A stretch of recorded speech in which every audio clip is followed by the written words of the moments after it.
All right, welcome to the show. In this edition of Where Did the Road Go, I'm going to be talking with Mike Sauve about the John Teeter legend. And I wasn't really familiar with John Teeter all that much. I knew the name, but I'd never really followed it. The book was excellent, really kind of outlined everything and all the major players in the game, and I found it really fascinating, and I enjoyed talking to Mike about this. I recommend picking up the book if you want to get some down-to-earth information on a very out-there story. All right, lots of cool stuff coming up, and been a little bit slow on putting up shows lately because I've had some technical issues, but those are mostly resolved, so I've got a bunch of shows in the backlog. I'm going to be putting up some really interesting stuff. Okay, if you want to help out the show, please become a patron. It's $3 a month. You get extra stuff, and hopefully within the next month or so, I'm going to have some merchandise available, and you'll get a discount on that as well. You can do that at wheredidtheroadgo.com. And if you are a patron, thank you so much. And really, thank you to anyone who listens to the show and, share it with people. Let's expand this. Let's get this out there as much as possible. And for everyone who does do that, again, thank you.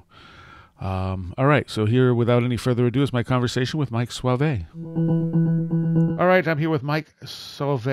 And how are you doing, Mike? I'm good. How are you? All right. Now, you've written this book, who authored the John Teeter legend. Before we get into that, tell people a little bit about you, like what other stuff you've done, because I know you've done at least a little other writing work. Yeah, sure. So I live in Toronto, Ontario, and I got a journalism degree from Ryerson University. I've done some general assignment reporting, some arts reporting. I've written for the National Post here in Canada. I've written for Variety, the Hollywood trade magazine, done some reporting on the Toronto International Film Festival here. But then a couple years ago, I started writing fiction. I've had two fiction books published so far with a collection of short stories on the way as well. And I also now have an agent for my fiction career, so things are on a bit of an upswing there. Nice. And who authored the John Teeter legend was my first nonfiction book. Okay. And it's a fairly short book. Yep. And about 130 pages or so. Yeah. Is it just an ebook, or is there a physical copy available as well? No, there's a physical copy as well. Okay. And available through Amazon? Yep. On Amazon or through my website. I don't know if people know this, but when you buy directly from CreateSpace, the author or the publisher tends to get a slightly higher percentage. So if you buy it off my website through the CreateSpace link, it's a little better for me. Nice.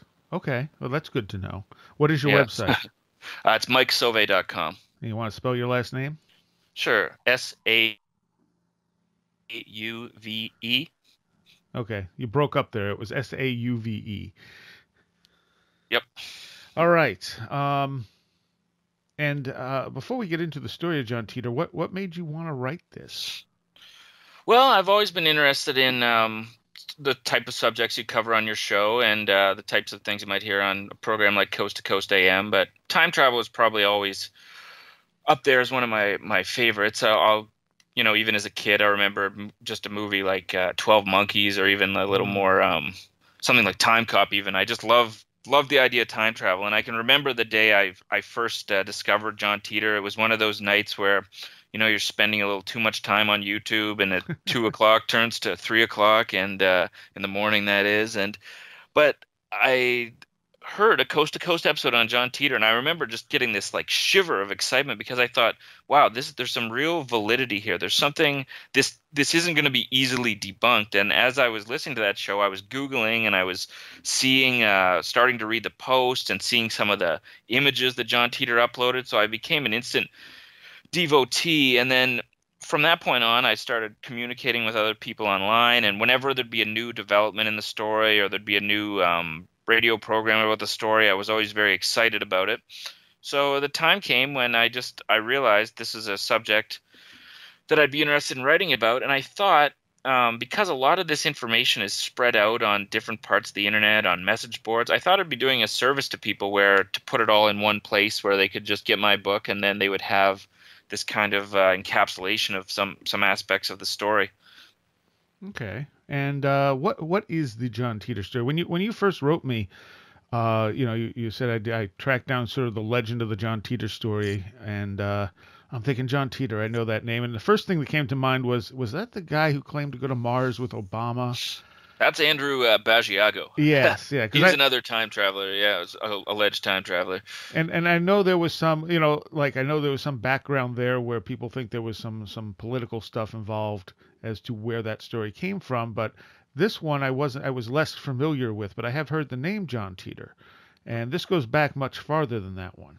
Yeah, John. So a man calling himself John Teeter, which he said all along was a pseudonym. He came online around 2000, towards the end of 2000. He was online for 5 months, and he claimed to be a time traveler from the year 2036. He claimed that he'd been sent back in time to 1975 to retrieve an IBM 5100 computer, which would be needed in his future, or in 2036, that is, to emulate between Unix, APL, and BASIC. And what differentiates John Teeter from somebody like Andrew Basiago is the depth and the complexity of his story. I don't really buy what Andrew Basiago is selling. I think it's a fun story, but it's pretty out there for my tastes. Yeah. Whereas John Teeter, there's all these things combined. So my book.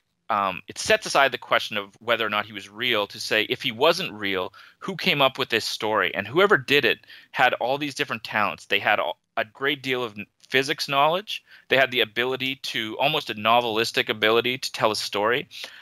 They were well versed in philosophical issues surrounding time travel. And time and again, so the people that John was interacting with on these message boards, these are people on time travel message boards, so some of them worked in physics, and they're asking him high-level physics questions that are like well beyond my pay grade to comprehend. Right. And time and again, he's answering them in near real time with very credible answers, like PhD caliber answers. So at the very least, this is somebody who put a great deal of effort into making this story. So even if it is a hoax, the nature of the story itself and its richness makes for an interesting enough mystery in its own right.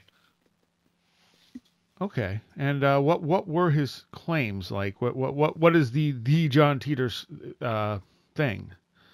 Well, the main gist of the story, like I said, was retrieving that computer. But the story is, like I said, is quite rich. He talks about he predicts a societal collapse in the United States. There's a nuclear attack from Russia, and this precipitates civil war. And some of these claims didn't come to fruition. For example, he said there would be no Olympics in 2008.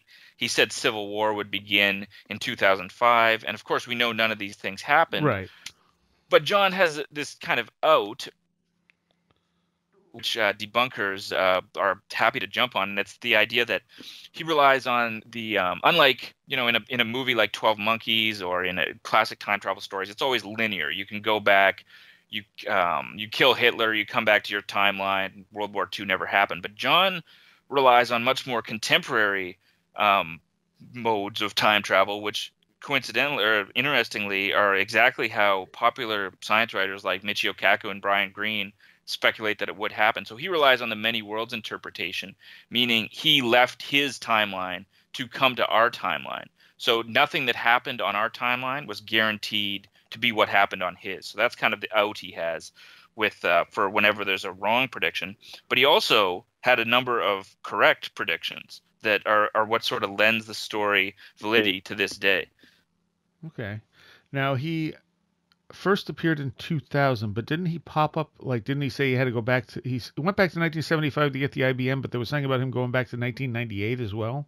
Yep, and this is where it gets a little bit complicated. So the basic deal, 2036 to 1975, then back to 2000, where he said he was doing basically like anthropological work. So talking to people on the internet was part of his information gathering. But then he did say that he had to retrace his steps, as it were, to get back to 2036. And part of doing that involved going to 1998. And this is fascinating because there were 2 faxes sent to Art Bell in 1998 that aren't signed by John Teeter, but have many aspects of the John Teeter story in them. So if we're to assume that this was maybe a proto attempt at telling the story, then the storytellers decided, well, we have to cover our tracks and explain these 1998 faxes to Art Bell, and therefore we have to have John go back to 1998.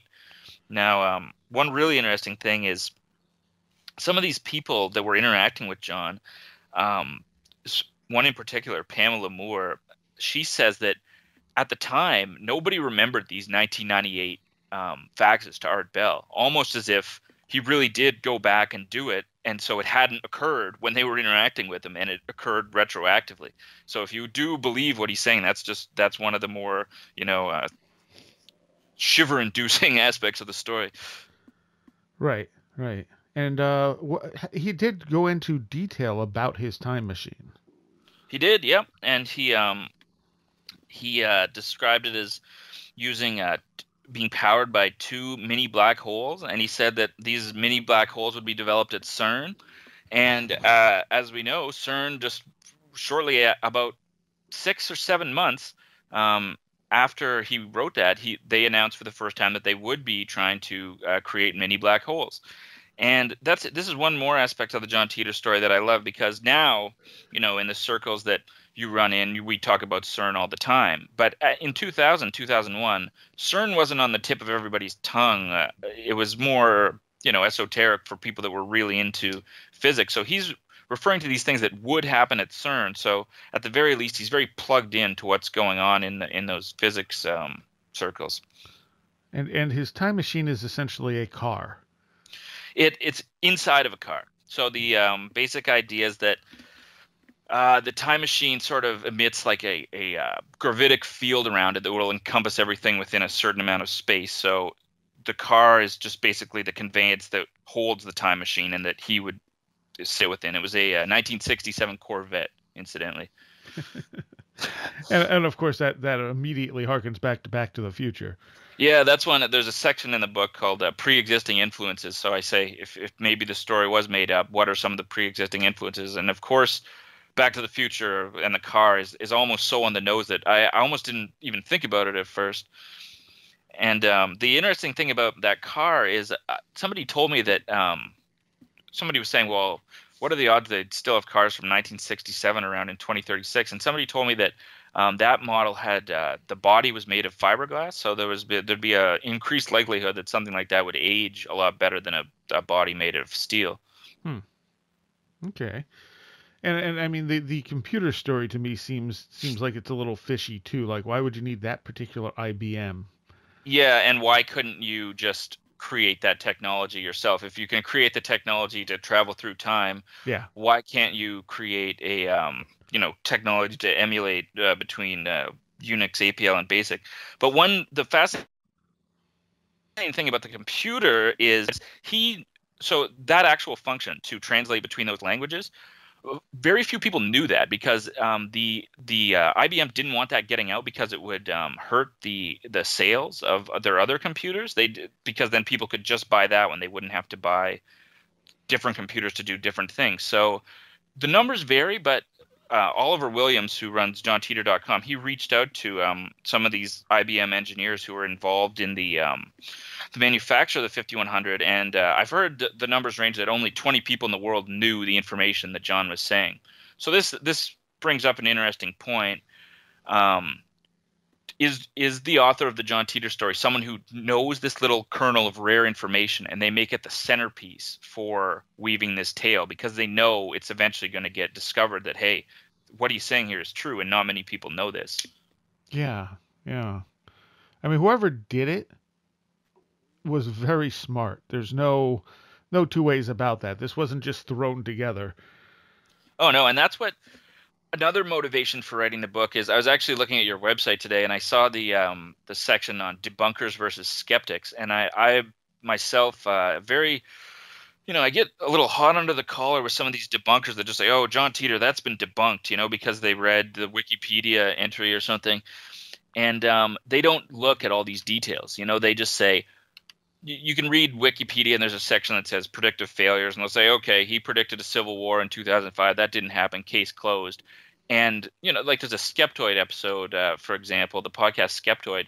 He spends 10 minutes ridiculing the story without addressing a single aspect of the story, just basically saying, how can people believe this? So I thought it's similar to another book on John Teeter called Conviction of a Time Traveler. It basically, what I hope to do is just hold up a lot of this information to say, look, if you want to dismiss the John Teeter story, that's fine, but at least you have to acknowledge all these facets of it. Yeah. It's very well crafted, if nothing else. Well, another thing I often say is that there's a good chance it wasn't one person, but a team of people, 5 people maybe. So maybe one guy is the physics guy, one guy is the writer, another guy is just a manager, and so that's very likely as well. So let's talk about some of the possibilities here as to who may have authored this whole thing. The first one you address in the book is Larry Haber. Sure. Larry Haber is a entertainment lawyer based out of Florida who came forward in around 2000. It was around 2004, claiming to represent the mother of John Teeter, Kay Teeter. And he would make the rounds. He's been on Coast to Coast. He's been on Jimmy Church, and he was the gatekeeper between this John Teeter family and the public.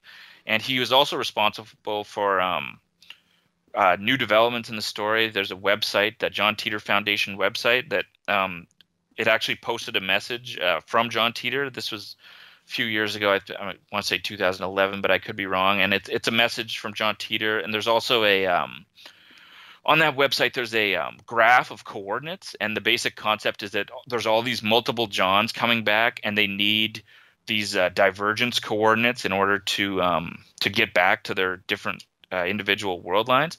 So Larry Haber, more than anyone else, has, if we're assuming that if John Teeter isn't a real time traveler, has done more to advance the story than anybody else. But there's a saying that my friend Dan Scott has, and it's all roads lead to Larry Haber. There's no real way to get around Larry Haber's involvement. So whether Larry Haber is a front man for whoever wrote this story, some people think it might have been one of Larry Haber's brothers, Richard or Maury Haber, because both of them work in IT.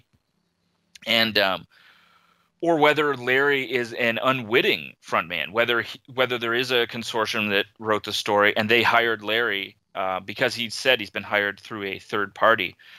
So there's different permutations of how and why Larry might be involved. Now, there was an interesting development with Larry recently. He was on Jimmy Church, and he said that 8 months ago the family had dismissed him. They had basically terminated their contract with him. They didn't need his services anymore.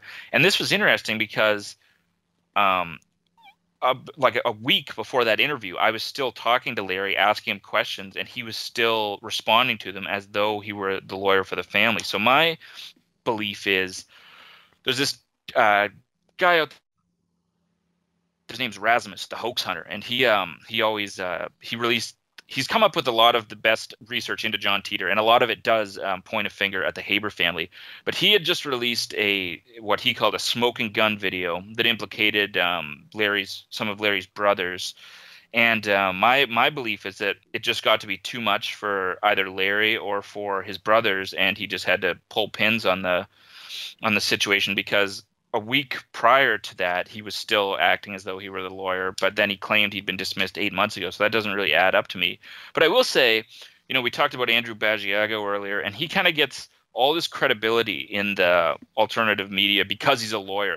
Like as though a lawyer couldn't, be crazy, or a lawyer couldn't make something up. Right. But I will say, Larry, in my dealings with him, and in just, I'm his friend on Facebook, he definitely seems like a upstanding, respected member of his field. So this is the thing I've always struggled to reconcile, is why would a lawyer in good standing put themselves out there like this? Like, I just can't reconcile Larry making up a client or being intentionally duplicitous. It just doesn't strike me as being part of his character. So it's a mystery. What motivates Larry Haber is at the absolute core of the John Teeter story. Yeah. And if I remember right, you said he has like a ton of regular clients who are professional. Yeah, he does work for Disney and Universal Studios, and he does contract law, and he does a little bit of entertainment law. And so he basically said that law school colleague of his, who he hadn't even seen since law school, had been approached by this Teeter woman, which is also a synonym, and he's never met Kay, but he's had phone conversations with her, and you could, if you had a question, you could relay it to him, and he would get it to her. And, for the most part, that's the other thing about him is, again, to make the Basiago comparison, he's not really out there looking for a lot of attention about this. He'll diligently respond to questions, usually with like a one-word answer, because as you can imagine, he's got other clients. This isn't resulting in a ton of billable hours for him. Right. And he treats it as just kind of what he projects anyways, is that it's just kind of an amusing diversion that fell into his lap. It's like the strangest thing that's happened to him in his career. That's what how Larry projects it anyways. And that's reasonable. I mean, yeah. It doesn't mean he's necessarily responsible behind it. And in the book, you do talk to Larry. You have an interview that you put in here with him. Mm-hmm. You interviewed a lot of these people, and some of them were a lot more open to talking about things than others.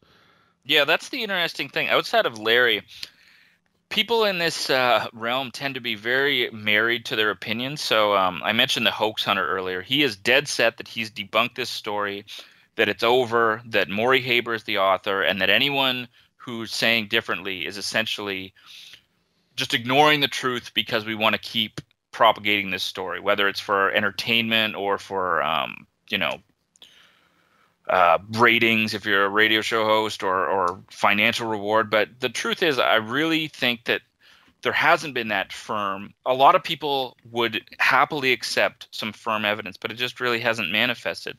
And then similarly, there's Temporal Recon, who wrote that book I mentioned earlier, Conviction of a Time Traveler, and he's dead set that he has proven that John Teeter was real.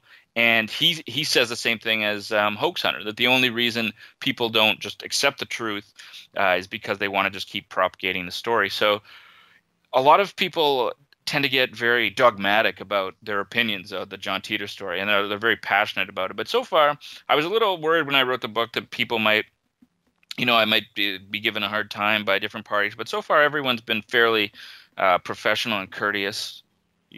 Well, I'd have to say. You're pretty much just presenting the facts as they are. Yeah, that was my intention, not so much to say, okay, case closed, this is the evidence. I just wanted to put all the facts out there so that people who are interested in the story would have them all available and could come to their own conclusions. Now, Richard and Maury Haber are the brothers of Larry. Yep. And they're more likely to have had a hand in it than Larry. Yeah, there was a Italian television show called Voyager they hired a private investigator to investigate the John Teeter story, and the conclusion he reached was that Richard Haber was the author. He largely based this on Richard Haber's presence at Larry's office at the time, and also the fact that he works in information technology. Now, Razimus, the hoax hunter, as I mentioned earlier, he believes Maury Haber is the author, and what he relies on primarily is a text comparison, which so he takes some blogs written by Maury Haber, and he takes the posts of John Teeter, and he runs them through this software program that looks for, how many 5-word phrases match, how many 4-word phrases match.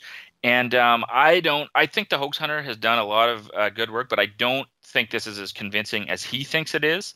The one thing the hoax hunter, or Razimus, as he prefers to be called, did find was he traced the P.O. box that was associated with the John Teeter Foundation. He found out through white pages that it was initially registered to Richard Haber. So to me, that's as close to a smoking gun as you probably get. The fact that this John Teeter Foundation P.O. box was initially associated with Richard Haber. And also, I feel like if Larry were to have I've asked Larry about this, and if he were to just say to me, oh yeah, that was my brother's P.O. box, and then I took it over, I would accept that. But he denies any association whatsoever, and the evidence is there. Like, you can see the old white pages link. So that's, I think, the closest thing to a smoking gun that associates Richard. The other thing in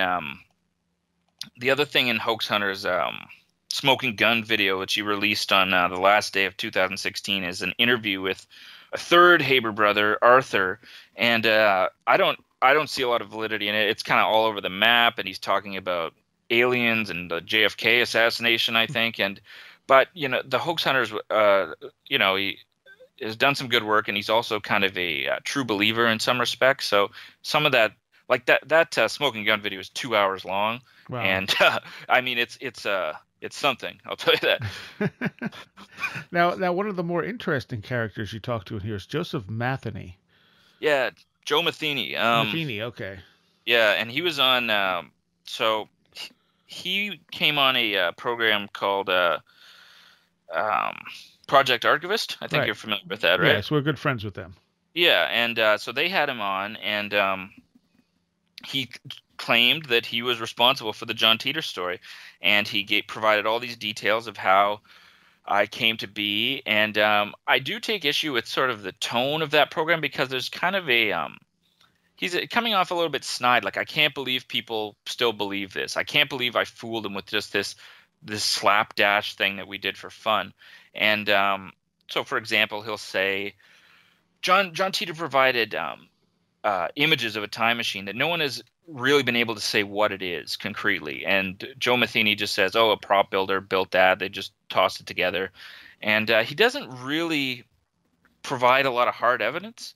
But Right. What does make me consider him a likely subject is almost no one is more qualified to come up with this story or to be responsible for it, because before he allegedly created this John Teeter story, he was responsible for the Incunabula Papers, or Ong's Hat, which was one of the first alternate reality games. And so essentially it's a series of fake documents. Like, it includes a catalog of esoteric books, and but it gets people involved where they're going to the places it listed in these documents, and they're doing investigation, and they're people were adding to the story on Usenet groups at the time.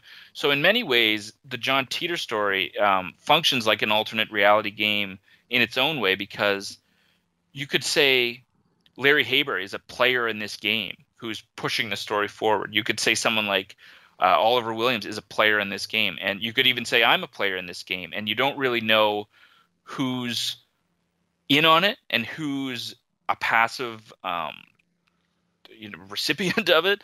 And but what's so much more fun about it than an alternate reality game is ultimately an alternate reality game is a game. With the John Teeter story, there's that little seed of doubt that maybe it's real. Maybe he is a real time traveler. So you get all the fun of participating in the alternate reality game, but with maybe not the feeling of wasting your time on something silly. I don't know. Some people might think it's silly, but I think it's a good time and an interesting time.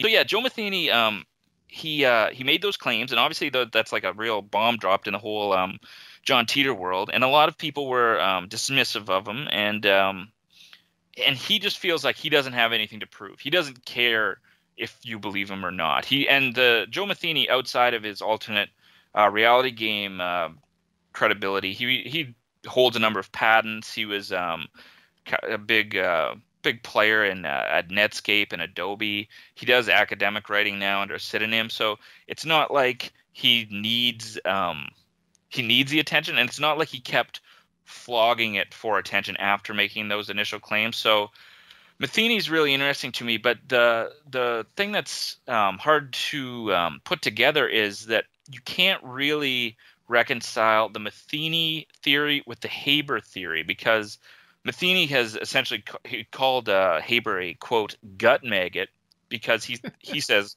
look, I wrote this story with four of my friends, and our basic policy was no one could do it for profit. The whole deal was we wanted to do it just to have this story with no author so that people wouldn't be able to pin it on anyone. And Matheny claims that when he saw Haber come forward, this angered him. And Haber had published a book, according to Haber, at the family's behest, which is nothing more than the John Teeter Post. And it was called John Teeter, A Time Traveler's Tale.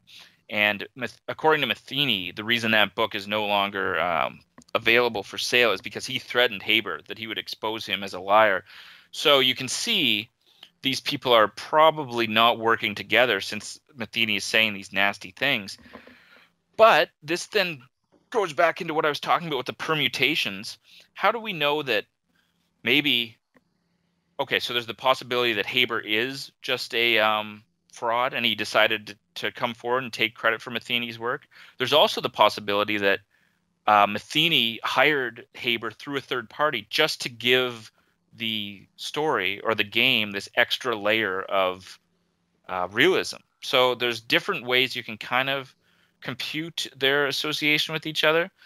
But and Joseph was – if you recall in my interview, and that was just an email interview, he's a little bit prickly with me. Mm-hmm. He rubbed the wrong way by some of my questions, and I was just happy he was willing to do the interview. And he hasn't. I was expecting he would maybe say something about the book, but I haven't heard from him. So the book that Larry wrote, did that ever get released? Or yeah, that Larry... it was released and it was available for a while, and people have copies of it. And that book, when I last checked, it was going for $890 on Amazon, just because it's out of print. And people, and that's not a scam by Larry, that's resellers, right? Just taking advantage of it's this artifact now that people are fascinated by. And so that's not the only thing that goes for a steep price. That reminds me of so Pamela Moore was the poster that interacted with John the most, and according to her, she was sent a label of the IBM 5100, and so if this is true, this is a real important artifact because this is something that traveled through time. So she doesn't have the capabilities of testing this to see. I don't know how you would test something to see if it went through time, but I'm sure there's some tests you could do that might reveal some anomalies with it. So that was being sold on eBay for $10,000 last year, and it's been taken down. So I guess there were no bidders. That's not surprising, really. Yeah, but if I had like $100 million or something, I would probably buy that, but I don't, so I won't. But yeah. Now let's talk briefly, in case people are not aware, what alternate reality gaming is and what Ong's hat was. Okay, so alternate reality gaming, I guess this isn't an alternate reality game, but the most populous thing you might be able to think on is something like Pokemon Go, just because it's getting you out and you're getting involved with this narrative. But alternate reality gaming goes a little bit deeper in that it's essentially gets participants to become authors of the story themselves. You can add to the story. And the book, there was actually an academic book written about Matheny called Legend Tripping Online, The Search for Ong's Hat. And the term legend tripping has to do with, so me and you, say, are fans of this Incunabula Papers, Ong's Hat. It's an interchangeable title. We're fans of this narrative. And there's places, it's set around Princeton, New Jersey, and there's talks about wormholes and things of this nature. So then we go to these places together and we make an afternoon out of it. So we're not just, clicking a mouse. We're not just reading, sitting in our living room. We're actually getting out and interacting with the story. And it became, it's been used in marketing for different movies. I remember there was when the movie AI was coming out, the Steven Spielberg movie. They came up with an alternate reality game called The Beast, and that was one of the first commercial alternate reality games. And I believe Matheny was involved with that, although I'm not sure if he takes credit for that or not. But it's been said that he was involved with The Beast.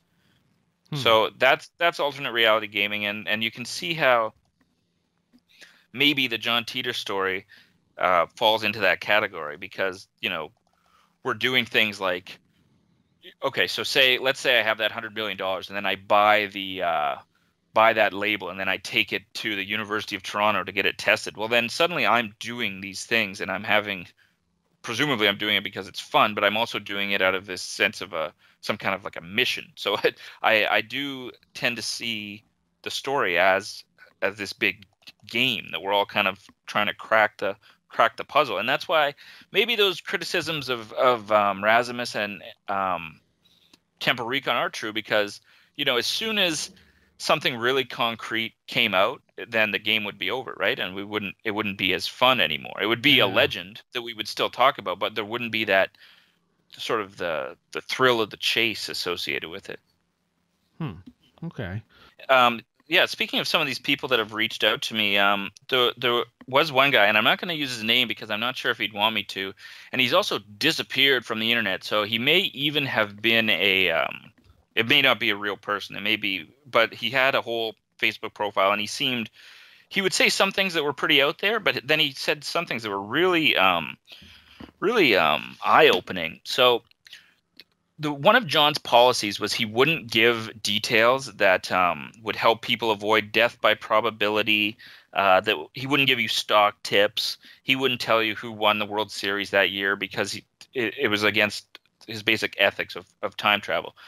But somebody basically asks him, like, you could tell me something just to avoid escaping death. And this is one of the times where John gives an exact date, and he does it in a hypothetical way. He says, I'm not sure I'm specific enough to help any individuals avoid anything. Suggesting there is a war coming is a bit different than saying avoid Washington, D.C. at 3:45 a.m. on March 12, 2015.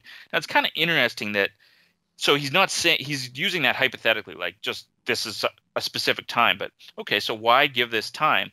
And this person who reached out to me, he – pointed something out to me that no one had caught on to, and two things happened in that week of March 12, 2015. One, it was the week that Putin was missing for a week. If you recall that, it was very big in the news. Where's Putin? Some people thought he'd been assassinated. And that ties in with the story because Russia is a big aspect of the story. Russia nukes the United States in the John Teeter story.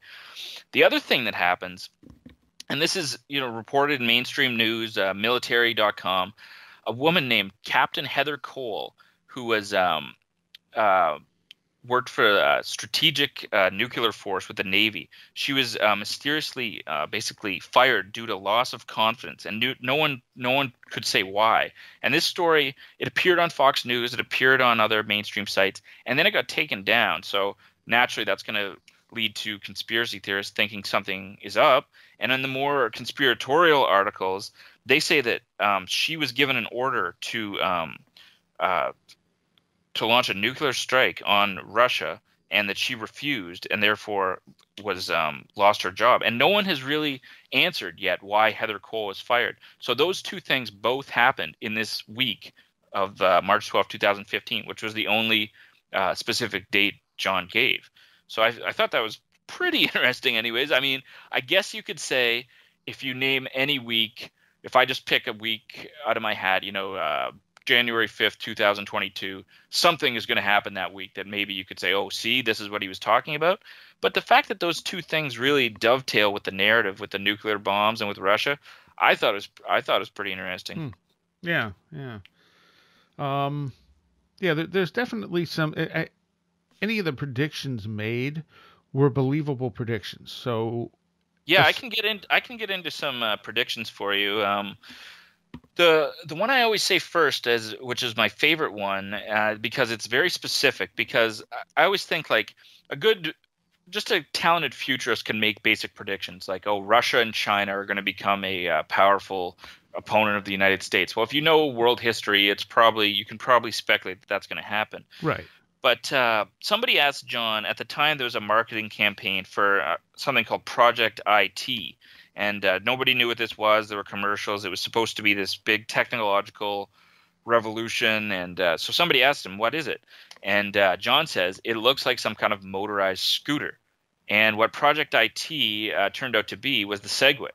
And so he knew this when it was being developed. So there was the marketing team and the engineers were aware of it, but it was another piece of this rare information that John had. So he predicted the Segway. I mentioned the black holes, mini black holes at CERN. He said a lot of things that would go on to happen at CERN that did go on to happen. He described somebody asked him what entertainment was like in the future. And he said it was decentralized and people did it from their own homes. And it was kind of like plays, little plays and then it was projected out. And his description was very similar to what YouTube is like. Yeah.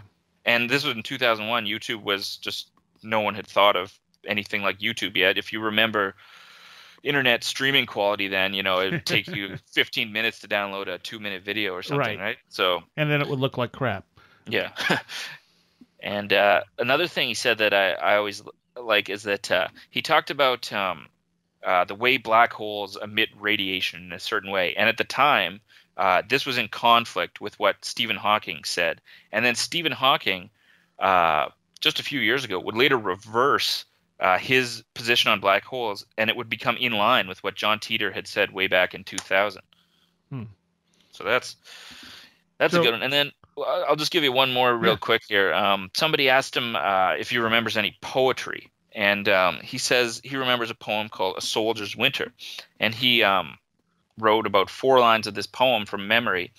And a few years ago, a poem came out online called A Soldier's Winter, and it had very similar lines. So it makes sense that they wouldn't be exact because, if I asked you to recall a poem without being able to Google it, you probably wouldn't get every word correct unless you were a poetry buff or a teacher or something.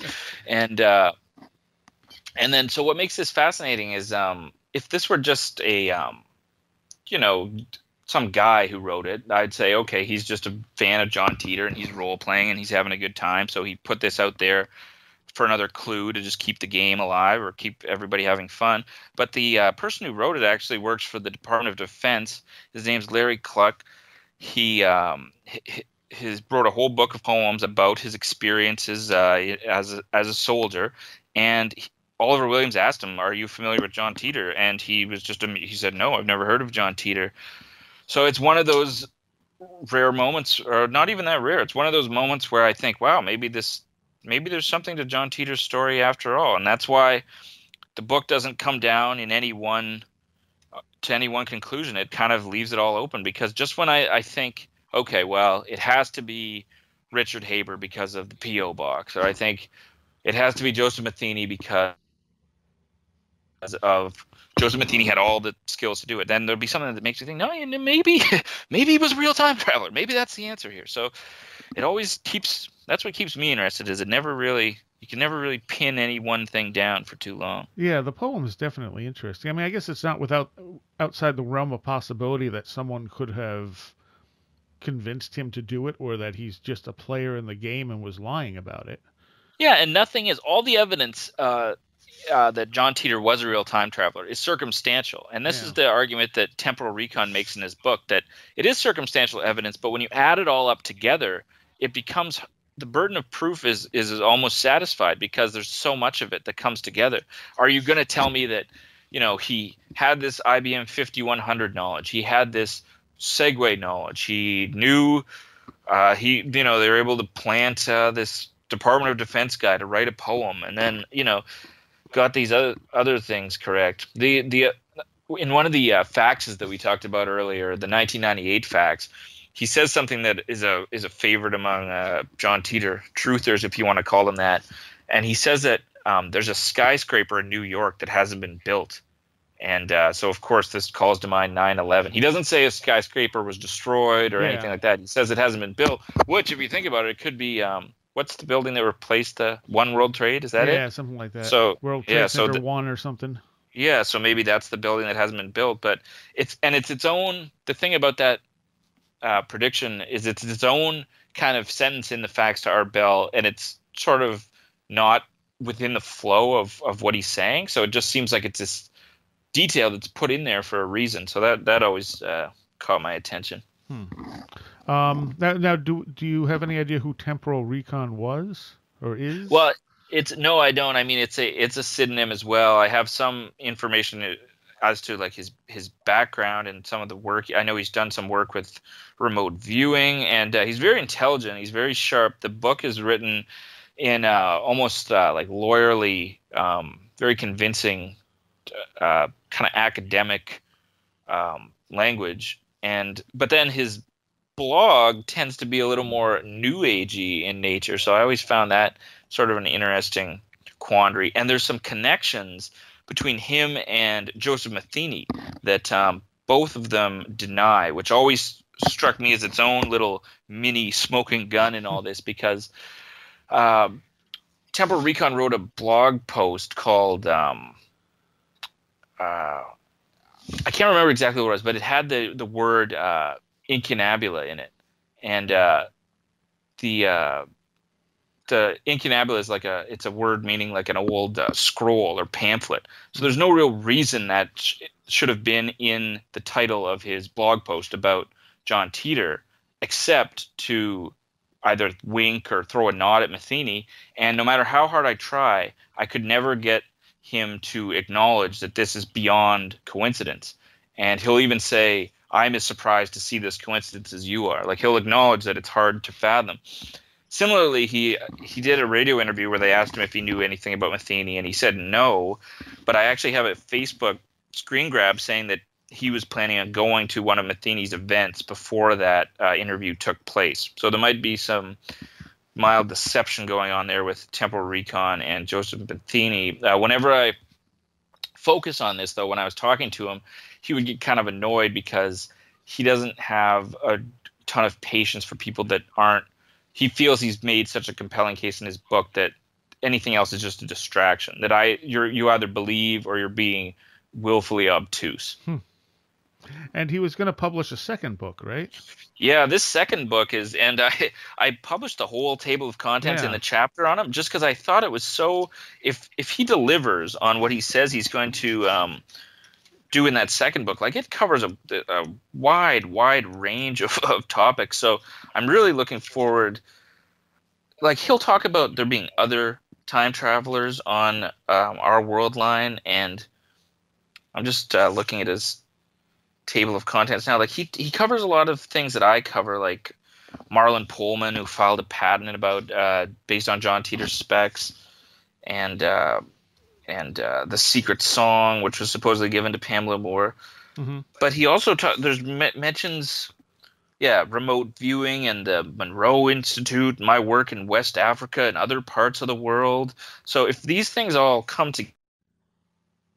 together, it's going to be something. And I forget what he said, but I remember he was saying he was going to make some very high end version of the book just for his people who are close to him, almost as though he needs his story documented, as though he were somehow tied up in this, like he may be related to time travel in some way. And the thing about Temporal Recon is he's very cryptic, and he'll give you these clues as if he's trying to steer you in one direction or another, and it can be kind of frustrating, but it can also be kind of fun. The other thing about Temporal Recon is in the John Teeter post, there's a decided theme of he's a real constitutionalist. Know what your constitutional rights are. Respect the right to bear arms. If the government starts, tinkering with your right to bear arms, that's when you need to be most alert. And if you follow Temporal Recon's blog, or you follow him on Facebook, these are his concerns. He regularly posts about government overreach and has sort of that same tenor to his own beliefs. So one theory could be Temporal Recon's one of the people involved in writing this. That's why he can defend the story so well, and that's why he wants to defend the story so well, because he's proud of it, right? So if you're going to buy the Joseph Matheny line, then I have to assume that he's in league with Temporal Recon. And because Temporal Recon's anonymous, we have no idea what his the name on his birth certificate is. I assume it's not Temporal Recon. That's what I always say. I feel like sometimes I'm in a Thomas Pinch on Novo or something. I'm dealing, my girlfriend, who are you talking to? Oh, Temporal Recon. And yep. But yes, what I was saying there is maybe he's Joseph Matheny. Maybe when I'm talking to Temporal Recon, I'm talking to Joseph Matheny, and he's just, because that's what in the book I read, Legend Tripping Online, Matheny's the principal way he identifies as a culture jammer. So even when he was deep into Ong's Hat and the Incunabula papers, he would give interviews where it wasn't even clear if he perceived Ong's Hat to be fiction. He would give interviews where he was talking about the things in Ong's Hat like they were real. So it's hard to know when Joseph Matheny is being truthful and when he's being when he's playing with you. Yeah, he has that trickster sort of thing going on. Yep. So the same way with being a trickster, you could just say that he just jumped on board to throw a monkey wrench into the John Teeter story just by claiming to be behind it. Yeah, yeah. Now, what about Oliver Williams? He's the other main person you talk about in here. Yep, Oliver Williams is the webmaster for JohnTeeter.com, which was the first big John Teeter website. And you can regularly, if you go back, probably find it on YouTube. He regularly appears on Coast to Coast to discuss the John Teeter story, and he has an almost encyclopedic knowledge of every detail of the story. He's also responsible for the posts themselves became corrupted, and if they weren't on his website, a lot of them could be lost to history now. So he's responsible for all that. Some people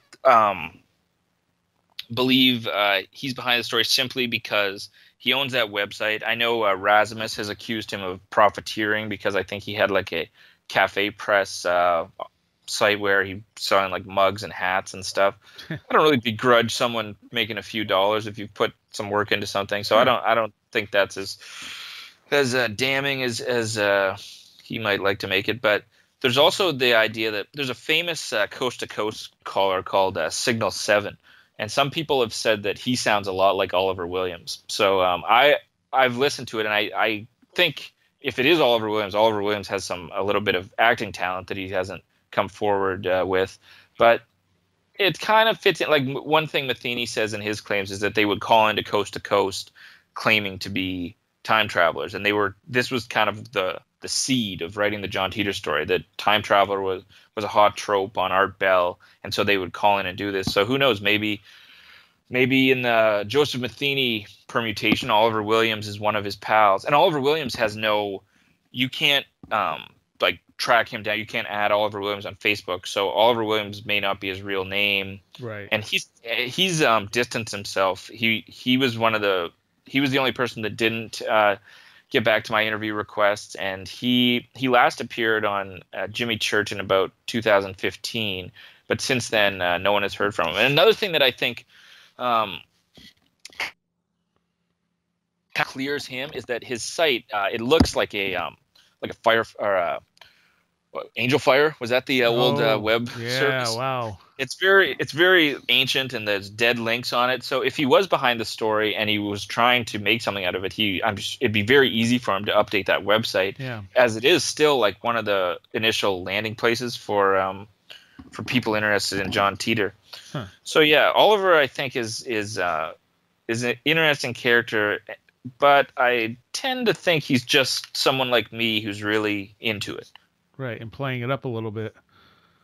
Yeah. So talk a little bit about the pre-existing influences you found. Yep. So we already mentioned Back to the Future. Back to the Future. That's the obvious one. And then there's a book written by a guy named Pat Frank. It's called The Last Babylon, and it shares some of the aspects of the John Teeter story. In the John Teeter story, the day of the nuclear bomb is called End Day, and in The Last Babylon, it has, I think it was also End Day. It was just H Day. Yeah. So in one book they call it End Day, and in the John Teeter story it's End Day, and in The Last Babylon it's H Day. And there's also they're both, John Teeter lives in Florida. Last Babylon set in Florida. John Teeter in the post-nuclear world, his family makes their living shipping oranges. The protagonist of The Last Babylon lives on a citrus farm. They also share a lot of themes around self-sustainability and how essentially as a society, we're too coddled. We're not prepared to live without the power grid. So a lot of people have thought that whoever wrote the John Teeter story is a fan of The Last Babylon. And some people have speculated that it may even be a science fiction writer, like a working science fiction writer, who's one of the people behind it. There's also there was a Dungeons and Dragons like game called GURPS Cyber World, and it was an online game, and it too shares a lot of aspects of the John Teeter story. It talks about militia movements, trouble with the U.S. Constitution, a civil war, and a lot of the timelines are kind of just a few months off. So it could just be that these ideas were kind of out there in the ether. One thing that it's interesting when you go back and listen to old shows about John Teeter. Every like in 2004, Bush's midterm election, it was, oh, this is the Civil War he was talking about. The country is so divided. 2008, Obama, the country is so divided. This must be the Civil War. And people have always felt like what he was describing with the because he describes a civil war not between states as between essentially the left and the right. And again, right now, it seems more plausible than ever, right? And so it's always kind of seemed like this might be, the time that John Teeter was describing. Another pre-existing influence was actually something just ripped from the headlines, essentially, in that if you think back to the mid to late 90s, the world was in a condition of relative stability. The Cold War was over. The terrorism hadn't become the scourge that it is today. And one of the main media narratives was about people like Timothy McVeigh and like the Waco raids and this idea of, Timothy McVeigh called himself a constitutional defender. So this kind of conflict between the radical right and big government. And so these things were on people's minds. So John Teeter's story plays into that. And I remember I read an article about basically why John Teeter's story compelled so many people. And one of the things in it was, okay, if you're going on like a conspiracy based website, don't tell them everything's perfect in the future. Play into their existing fears or the things they're already worked up about. And again, a lot of these things are somewhat common sense, so they're believable. None of the predictions are like aliens will come down from, such and such a planet in 2010 and take over the world. It's stuff that's plausible looking at the way the world is going. Yeah. So none of them seem completely out there or impossible. And definitely fit the zeitgeist of the time as well. Yeah. Yeah, for sure. And he and he talks about this he paints the picture sort of that I think a lot of these constitutionalist types almost would like to see, because it not only is there this conflict, but then they emerge from it living like a simpler life where they've gotten back to community values and they value, so for example, there's no mainstream entertainment, so people get around and they play guitar around a fire. That's their entertainment, and so sort of like a 20th century or 19th century good old-fashioned family values come back into play. So if you're one of these, right-leaning constitutionalist types, that would speak to you. So there's not just the fear aspect. There's also this promise of what would come. And it's interesting because people would express sympathy for John for that he would have to go through this civil war and that, there'd be nuclear war in his lifetime when he was just a boy. And he would say, don't feel sorry for me. I feel sorry for you because you're still stuck in the old paradigm, which is like a rotten paradigm. He had a lot of contempt for our way of life. One thing he was amazed that we would eat food that we didn't know the origins of it, because that's another he talks about Creutzfeldt-Jakob disease, which is essentially mad cow disease in humans. And so he says this is a serious problem in his time. And that's another one that's really interesting because the onset for that disease is 20 plus years. So you and I could be, carrying that right now. Right. And it's only going to happen later on. So not only is it kind of unfalsifiable, but it's also, it's possible, right? What role did Art Bell play in all this? Well, Art Bell was the recipient of those faxes, the 2 faxes in 1998, and he was also, in Matheny's version of events, it was the number of time travel callers that Art Bell was getting that inspired them to write the story. And as you probably recall, Art would have time travel open lines. And the great thing about those classic Art Bell shows is if he got a caller that was interesting, he'd really let it breathe. So there are classic time travel callers. There's one called The Man from 2063. There's Signal 7. And he would go on to even have John Teeter open lines where John Teeter could call in. So Art was influential in that regard. Oh, and the main thing is that John Teeter posted on 2 message boards. One of them was the Time Travel Institute, and the other was Art Bell's Post to Post message board.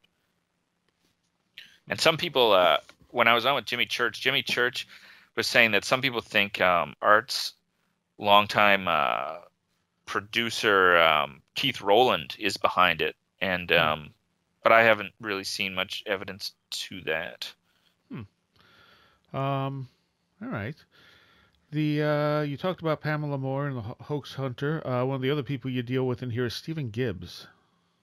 Yeah, he is in there for the simple reason that he's actually mentioned in the John Teeter posts, and it is one of the things about the post that Rasmus the Hoax Hunter has speculated is that it's possible that a lot of these posters were plants, and that's why John Teeter was able to answer the question so effectively, because he knew them in advance. Right. So when there's a real person in the post, it kind of caught my attention.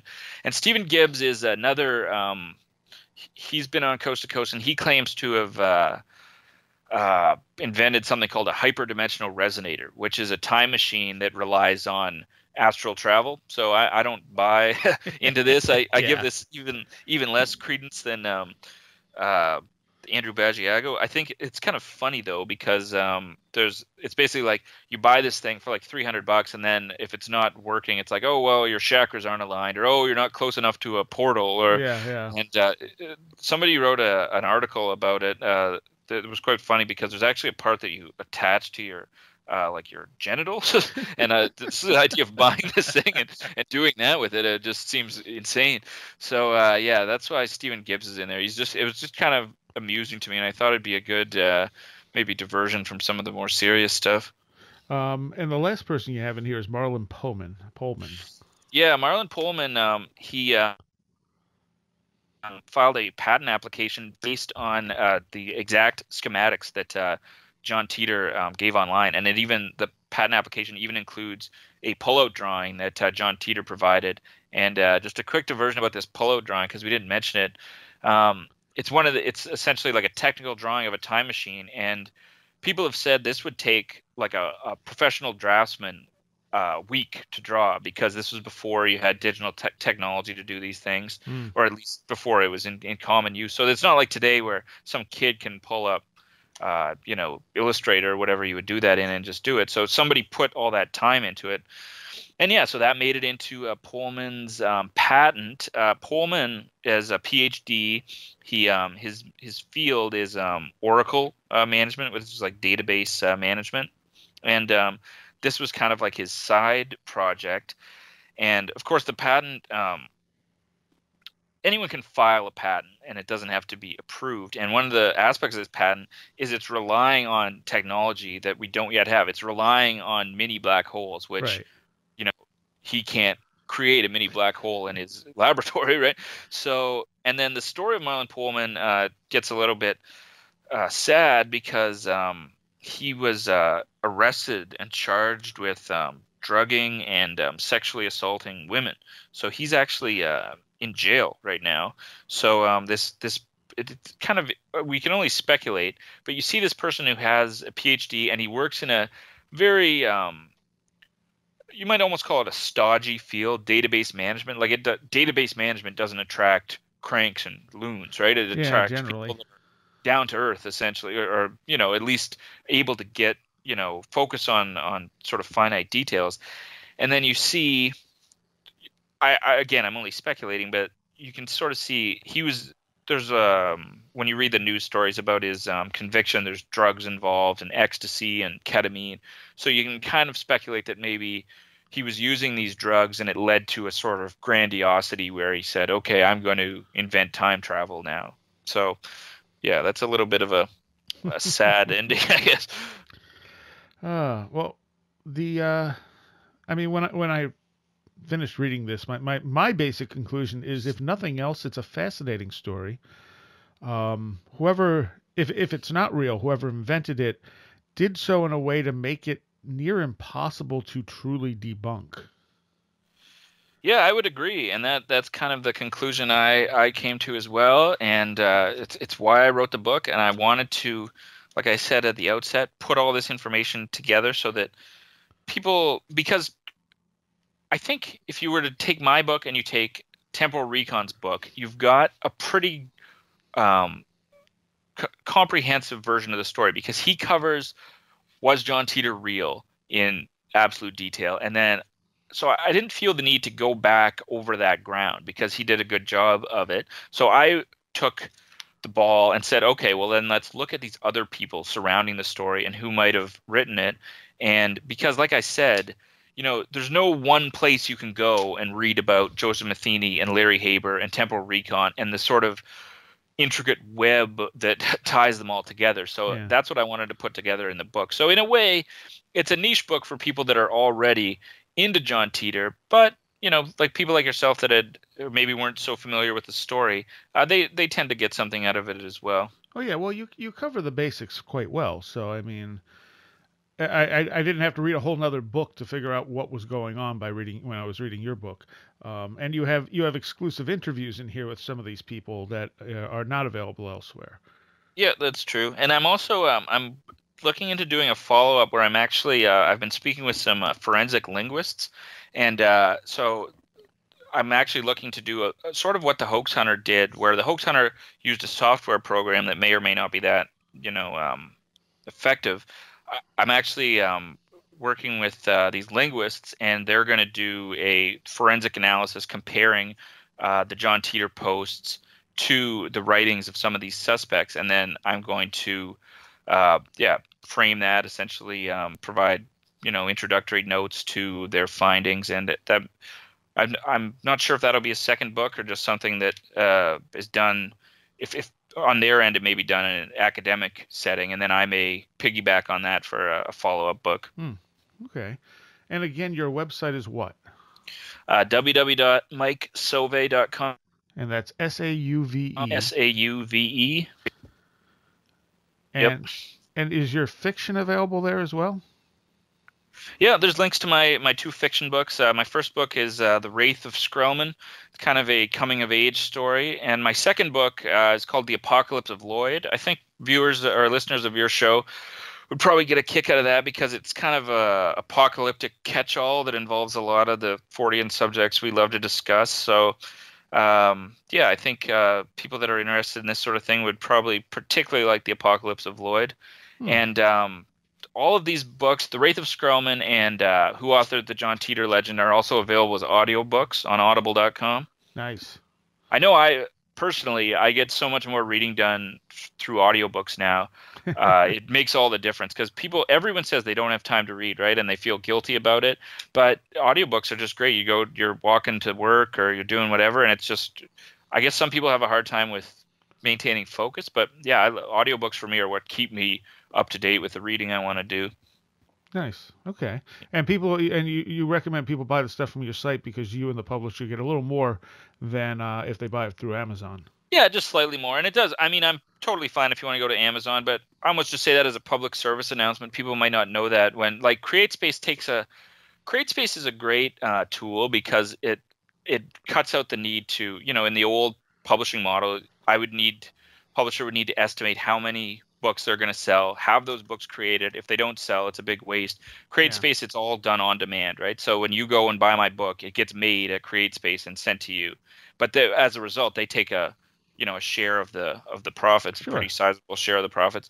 And the authors and publishers get slightly more when you follow the CreateSpace link rather than the Amazon link.